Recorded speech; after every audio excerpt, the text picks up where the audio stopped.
Dans la publicité, à l'évidence, on va trouver tout un questionnement des valeurs et évidemment celle du bien et du mal. Mais dans les premières publicités, il y a déjà pas mal d'années, au fond, le bien est clairement défini, le mal également. Les repères sont tout à fait clairs. C'est vrai pour la publicité, c'est aussi vrai pour les séries télévisées. La famille Ingalls, c'est le bien, les autres, c'est le mal. Bon. Donc ça, c'est très clair. L'ange va représenter dans la publicité le bien, avec ses ailes déployées, avec sa couleur blanche, et puis le mal, ça va être un démon, ça va être un diable. Les choses sont clairement définies. Mais peu à peu, tout cela va bouger. Alors c'est vrai que ce qui est intéressant dans la publicité, quand on approche d'une vision diachronique, où on regarde l'évolution de la publicité, c'est que petit à petit, il se trouve que ces anges et ces démons ont commencé à avoir une certaine ambivalence. C'est-à-dire que l'ange n'était pas si bon que ça, et puis le diable, lui, de son côté, commençait à avoir des valeurs un peu plus positives. Et ça peut être en lien aussi avec un glissement de la société qui vise, elle, à être plus l'apôtre aussi de la tentation et de faire que la tentation devienne plutôt une valeur positive qu'une valeur négative. Parce qu'autrement, évidemment, ça allait à l'encontre du souhait des publicitaires de faire vendre des produits.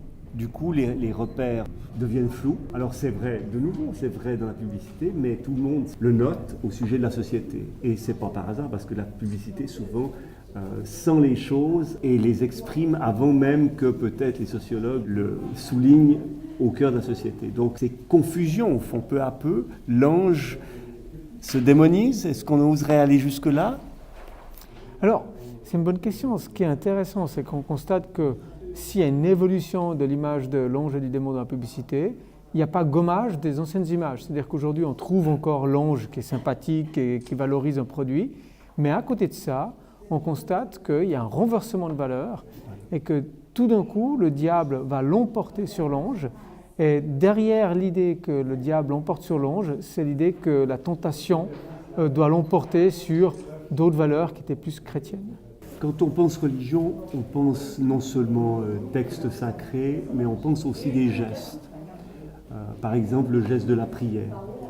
Alors c'est intéressant de voir que certains gestes sont repris dans la publicité et du coup c'est le produit qui va être l'objet de la prière, donc il y a une espèce de divinisation du produit, de la marque. Ainsi par exemple, à l'occasion d'un voyage du pape à Cologne, on va voir qu'on vante un prix spécial de train dans un décor de gare, mais où la gare devient cathédrale, où le porte-valise devient prie-dieu, où tout à coup tout le geste conduit à adorer le produit vanté. Chez Nike également, où tout à coup le magasin devient un temple et les heures d'ouverture deviennent des heures d'adoration. Entre telle heure et telle heure, vous pouvez aller, vous avez accès à la divinité proposée. Alors même plus largement, on pourrait dire qu'il y a toute l'iconographie religieuse qui est évoquée. Alors elle est évoquée pour évoquer le contexte religieux dans lequel on va mettre le produit, soit le produit parce qu'il est lui-même divinisé, ou parce que, comme dans une campagne Benetton, on veut renvoyer à des moments religieux évocateurs, mais qui sont évoqués via l'iconographie religieuse.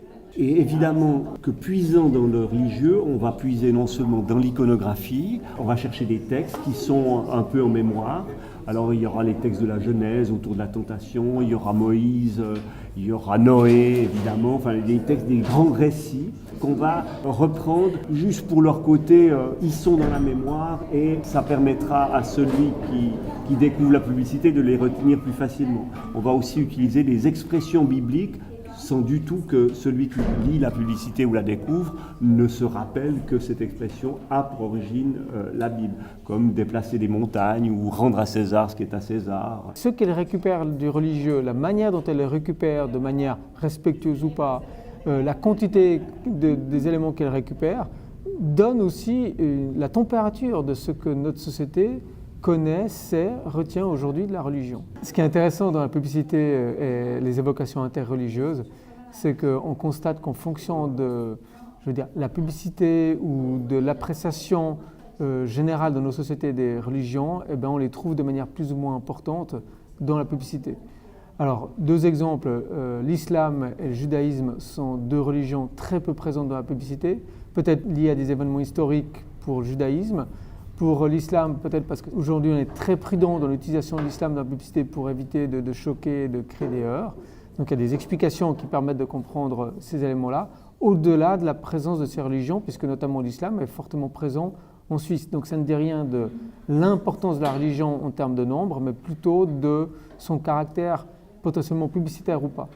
A l'inverse, le bouddhisme et tout ce qui tourne autour du bouddhisme, l'hindouisme, le caractère zen, tous ces éléments-là qui tournent, même s'ils n'ont pas de lien nécessairement avec le bouddhisme, mais on en fait un pot pourri de valeurs plutôt positives qui vont être récupérées très largement dans la publicité, beaucoup plus largement que le bouddhisme est présent dans notre culture réellement en termes de religion.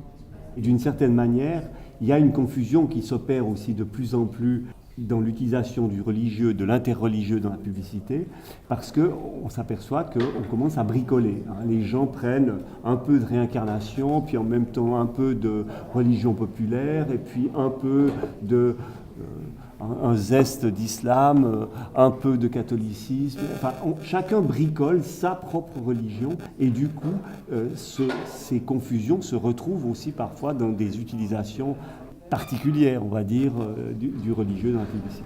Si on prend l'exemple du bouddhisme, par exemple, on va s'attacher à une figure, on va prendre le Dalai Lama, ou on va prendre tel ou tel moine, mélangeant d'ailleurs parfois un peu bouddhisme et hindouisme, qui sont comme des religions qui soulignent un certain retrait du monde, alors qu'on les utilise ici pour augmenter la consommation. Donc on voit bien qu'on va prendre ici ce qui est actuellement, on va dire, à la mode d'une certaine manière, ce qui séduit. Alors on va poursuivre, souligner la séduction avec cela, sans du tout se préoccuper si c'est cohérent avec ce que propose la religion en question. Un bon exemple, c'est une publicité Rivella, où on récupère les valeurs plutôt positives du bouddhisme, parce que la bonne presse aujourd'hui en Suisse, et puis on va l'associer à la vente d'un produit, alors que le bouddhisme, par essence, est plutôt un renoncement des valeurs matérielles. Exactement. Et donc là, on rentre dans un total paradoxe de message, mais qui pose aucun problème aux publicitaires, parce que ce n'est pas le seul paradoxe qu'il y a dans la publicité.